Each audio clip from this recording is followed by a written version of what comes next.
Selamat malam saudari, perkenalkan nama saya Novianti dari batch 56. Di sini saya akan membahas mengenai kitab Galatia pasal 1 sampai 3. Sebelum kita membahasnya, mari kita berdoa. Oh Tuhan Yesus, Tuhan terima kasih untuk waktu yang telah Tuhan sediakan. Hamba dengan segala pimpinan Roh Allah menyertai setiap pembicaraan hamba-Mu melalui roh hikmat dan wahyu. Allah menyertai juga saudari yang mendengar. Allah memberikan roh hikmat dan wahyu agar pembicaraan firman ini jadi terang bisa didapat dari wahyu Tuhan yang baru. Terima kasih ya Tuhan. Amin. Saudari, dalam kitab Galatia pasal 1 ayat 3, saya membahas mengenai hidup dalam Kristus yang menggantikan hukum Taurat. Dalam kitab Galatia sendiri, kitab ini ditulis oleh Paulus, di mana ditujukan kepada saudari kaum beriman di dalam jemaat-jemaat Galatia, di gereja-gereja Galatia.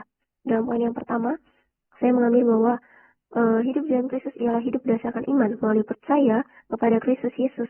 Dalam Galatia 2 ayat 16 menyatakan bahwa kita tahu bahwa tidak seorang pun yang dibenarkan karena melakukan hukum Taurat, tetapi hanya melalui iman dalam Kristus Yesus. Sebab kami pun telah percaya kepada Kristus Yesus, supaya kami dibenarkan karena iman dalam Kristus, dan bukan karena melakukan hukum Taurat. Sebab tidak ada seorang pun yang dibenarkan karena melakukan hukum Taurat.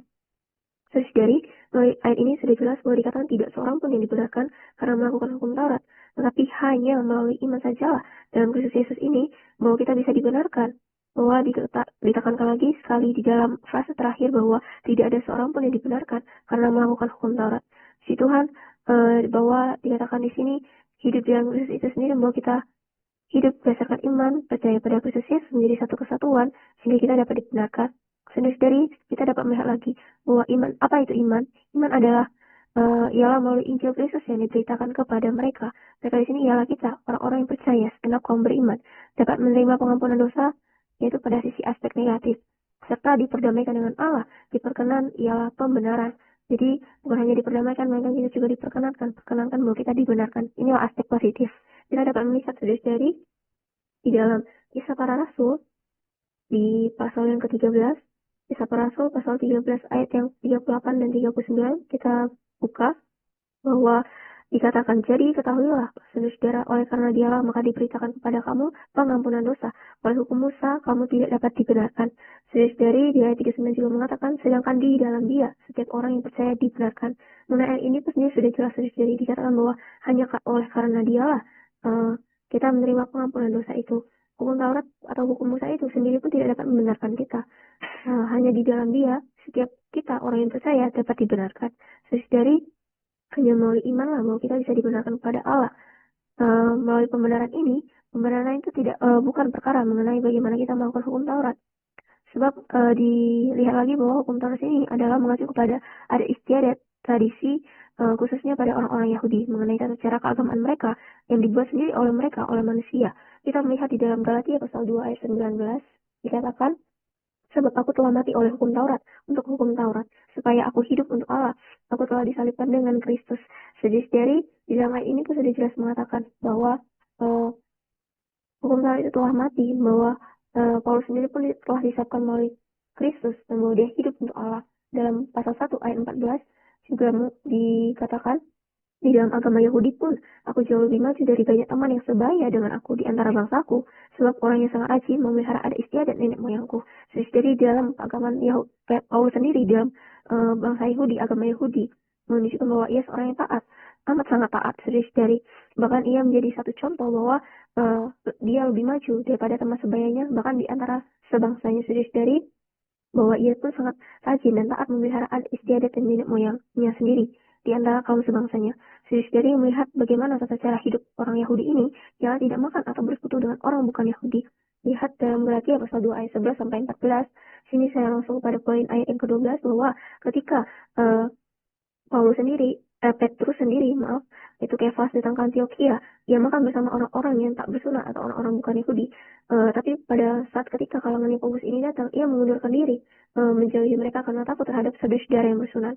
Saudari melihat bahwa perkara bagaimana tata cara keagamaan kehidupan orang Yahudi menunjukkan bahwa pemilihan hukum Taurat terhadap hukum Taurat sendiri dapat membuat Petrus lemah di dalam imannya. Ingat bahwa visi yang telah ia terima di dalam Kisah Para Rasul 10 ayat 9 sampai 16 bahwa Allah sendiri telah menghalalkan segala bentuk jenis makanan yang haram terkait perjanjian lama mengenai tata cara makan. Hal ini membuat Petrus lemah. Ia tidak melihat lagi visi yang telah diberikan oleh Allah secara langsung. Sehingga visi yang telah ia terima pada saat itu pudar hanya karena pemeliharaannya sendiri di dalam hukum Taurat, di dalam tata cara keagamaan, tradisinya, adat istiadatnya sebagai orang Yahudi. Saudari, bakal lebih parahnya lagi kita melihat bahwa dalam pemeliharaan hukum Taurat ini, saudari, kita dapat melihat bahwa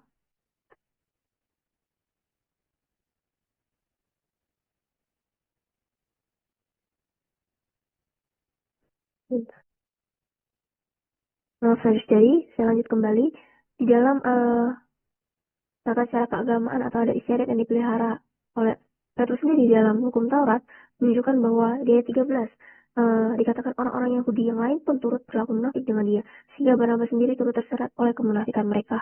Ini menunjukkan bahwa betapa sangat mengerikannya pemeliharaan hukum Taurat ini, sebab hukum Taurat sendiri dapat menimbulkan kemunafikan, bahkan sampai menyeret orang lain. Sehingga ini menyingkapkan bahwa hukum Taurat tidak dapat membenarkan kita, bahkan bisa menimbulkan kemunafikan. Terlebih lagi yang parahnya adalah sampai menyeret orang lain. Jadi terhadap pemeliharaan hukum Taurat ini bukanlah satu hal yang dapat membawa kita digunakan di hadapan Allah. Jadi hanya melalui anugerah lah, yaitu di dalam pembenaran bahwa kita bisa dibenarkan, yaitu anugerah ialah pembenaran yang didapat melalui kematian Kristus. Dari dalam kematian Kristus sendiri, ia sendiri telah mati, mampu hidup mati, supaya hidup mati bangkit, supaya di dalam dia kita memperoleh kebenaran di dalam kita. Kita melihat di dalam 2 Korintus pasal yang ke-5 ayat 21 dikatakan, dia yang tidak mengenal dosa telah dibuatnya menjadi dosa karena kita, supaya dalam dia kita dibenarkan oleh Allah. Ini menyingkapkan bahwa hanya di dalam dia sendiri kita dapat dibenarkan, sebab Allah sendiri ia tidak mengenal dosa, bahkan ia dibuat dosa karena kita. Demikian kita dapat dibenarkan melalui Kristus sendiri. Dari kematian Kristus sendiri pun telah memisahkan kita dari hukum Taurat. Kita melihat di dalam Roma pasal yang ke-7 ayat 4 dikatakan, sebab itu saudara-saudaraku, kamu juga telah mati terhadap hukum Taurat melalui tubuh Kristus, supaya kamu menjadi milik orang lain, yaitu milik dia yang telah dibangkitkan dari antara orang mati, agar kita berbuah bagi Allah. Saudari, terhadap perkara ini, saudari lihat bahwa kita yang telah mati terhadap hukum Taurat ini, bahwa kita menjadi milik Kristus, karena Kristus telah mati bagi kita, bahwa kita kembali dibawa juga kepada dia. Saudari, dalam kematiannya, bahwa kita juga dapat menerima pembenaran daripada roh yang kita terima, roh yang telah dijanjikan itu. Roh yang telah kita terima ini ya melalui Injil. Kita melihat bahwa di dalam Kisah Para Rasul pasal yang kedua ayat 38 mengungkapkan bahwa Petrus berkata pada mereka, bertobatlah dan hendaklah kamu masing-masing dibaptis dalam nama Yesus Kristus untuk pengampunan dosamu, maka kamu akan menerima karunia, yaitu Roh Kudus. Dari puji Tuhan, karunia atau anugerah yang bahwa kita menerima Roh itu ialah bahwa kita dibaptis dalam nama Yesus Kristus untuk bahwa kita menerima pengampunan dosa itu serta menerima karunia itu, yaitu Roh yang telah dijanjikan itu. Dari puji Tuhan atas kematian Kristus, bahwa kita menerima roh yang telah dijanjikan itu, roh yang dijanjikan melalui Injil. Si Tuhan, melalui proses ia inkarnasi, penyaliban, mati dan bangkit, kenaikan, bahkan turun kembali menjadi roh itu, bahkan bahwa kita bisa menerima dia sebagai hayat dan segala sesuatu. Si Tuhan dari Kristus yang datang telah menggantikan hukum Taurat. Hukum Taurat ini tidak berlaku lagi di atas kita, sebab Kristus telah datang. Kita melihat di dalam Galatia pasal 3 ayat 23 sampai 25 serta ayat 28 dikatakan, sebelum iman itu datang, kita berada di bawah pengawalan hukum Taurat dan dikurung sampai iman itu telah dinyatakan. Jadi hukum Taurat adalah penuntun bagi kita sampai Kristus datang, supaya kita dibenarkan berdasarkan iman. Ayat 25, sekarang iman itu telah datang, karena itu kita tidak berada lagi di bawah pengawasan penuntun. Untuk ini ialah hukum Taurat. Ayat 28 disambung bahwa dalam hal ini tidak ada orang Yahudi atau orang Yunani, tidak ada hamba atau orang merdeka, tidak ada laki-laki atau perempuan, karena kamu semua adalah satu di dalam Kristus Yesus. Puji Tuhan, bahwa Kristus yang datang, bahwa kita hidup di dalam iman, percaya kepada dia, bahwa kita dibenarkan di dalam roh itu, menerima anugerah melalui Injil, sehingga Kristus yang datang menggantikan hukum Taurat. Hukum Taurat itu dari dikatakan bisa membawa kita menjadi orang yang munafik, bahkan sampai menyeret orang melakukan hal tersebut. Tapi puji Tuhan, ketika Kristus datang, Kristus menggantikan hukum itu sendiri. Kristus yang membenarkan kita sendiri pada Allah itu, bukan lagi melalui hukum-hukum yang tertulis secara luaran. Puji Tuhan, di dalam Kristus yang datang, sehingga bahwa kita menerima roh itu, bahwa kita tidak lagi hidup secara berbeda, melainkan Kristus menggantikan bahkan melepaskan segala perbedaan itu, baik orang Yahudi maupun orang Yunani, orang bukan Yahudi, orang merdeka atau hamba, laki-laki atau perempuan, bahkan semuanya telah dipersatukan di dalam Kristus. Puji Tuhan, dalam beban saya menekankan bahwa hukum Taurat itu digantikan oleh anugerah Kristus itu sendiri melalui Injil iman, sebab hukum Taurat tidak dapat membawa kita berbagian masuk ke dalam keselamatan dari anugerah Roh itu sendiri. Puji Tuhan atas Roh atau keselamatan anugerah itu yang telah diberitakan melalui Injil iman itu, bahwa kita menerima Roh itu yang adalah Kristus itu sendiri.